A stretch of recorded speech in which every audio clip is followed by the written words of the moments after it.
Salut et bienvenue avec nous, la langue française chez vous. Aujourd'hui, Inch'Allah, on va voir un point fondamental dans la langue. Il s'agit de la phrase complexe. Donc, avant de voir la phrase complexe, on va voir bien sûr la phrase simple. Exemple, je voyage par le train. Ici, on a un seul verbe, c'est voyager.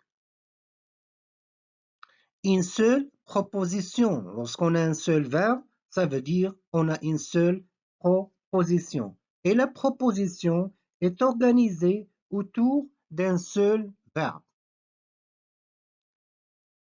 C'est une phrase simple. On a un seul verbe. Passons maintenant à la phrase complexe. Les types de phrases complexes. La juxtaposition, la coordination et la subordination.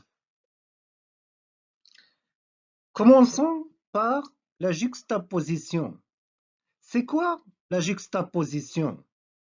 Exemple. Donc, dans les deux phrases, on a deux propositions, on a deux verbes. Dans la première phrase, on a parcourt, discute, et dans la deuxième, on a prend et sort. Lorsqu'on a deux verbes, ou bien plusieurs verbes, ça veut dire qu'on a deux propositions indépendantes.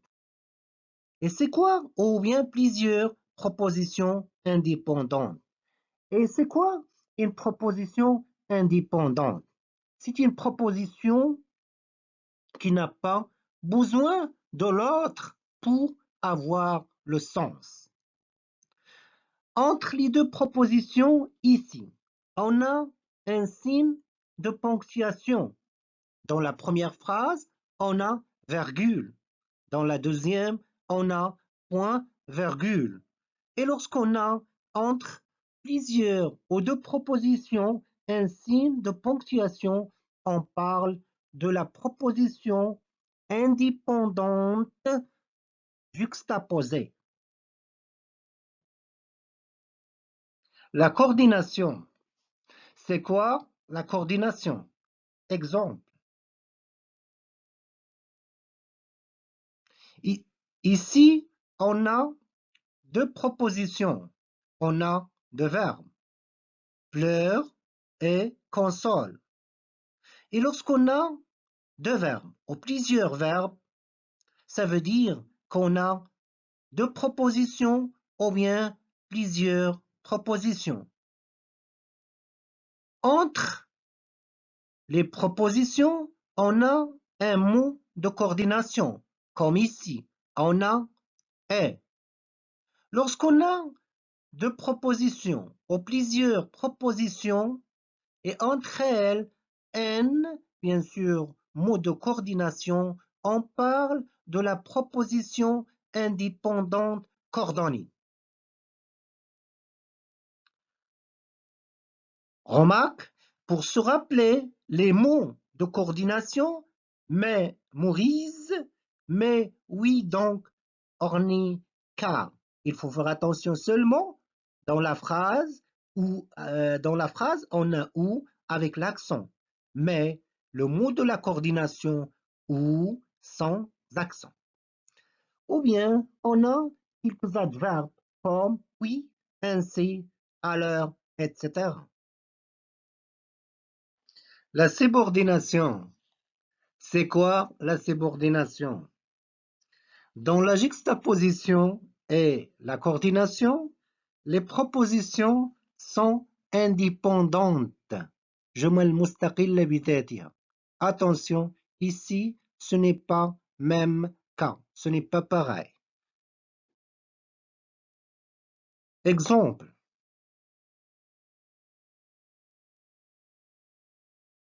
On a deux propositions. Le pilote démarre, le drapeau se lève. Proposition, la première, proposition principale, la deuxième subordonnée. Entre elles, on a un subordonnant. Et lorsqu'on a deux propositions, l'une principale, l'autre subordonnée, on parle de la proposition subordonnée. Bon, pour la proposition principale indépendante, c'est elle qui commande. La subordonnée, c'est elle qui se rattache avec la principale. Remarque, les propositions subordonnées sont nombreuses. Relatives, comment on a un pronom relatif. Complétive, sa fonction est un complément. Infinitive commence par un verbe en infinitif. Interrogative commence par un mot interrogatif. Ça veut dire les phrases subordonnées. Séquentiel, on a bien sûr plusieurs ici. Donc, on va consacrer une séance, Inch'Allah, pour voir ça. Ça, c'est bien sûr utile pour tous les niveaux et surtout pour la troisième année collège et première année bac. Donc, on a les subordonnées séquentielles de temps, de but, de conséquences, de concession et bien d'autres. Donc, on va les voir, Inch'Allah, à très bientôt.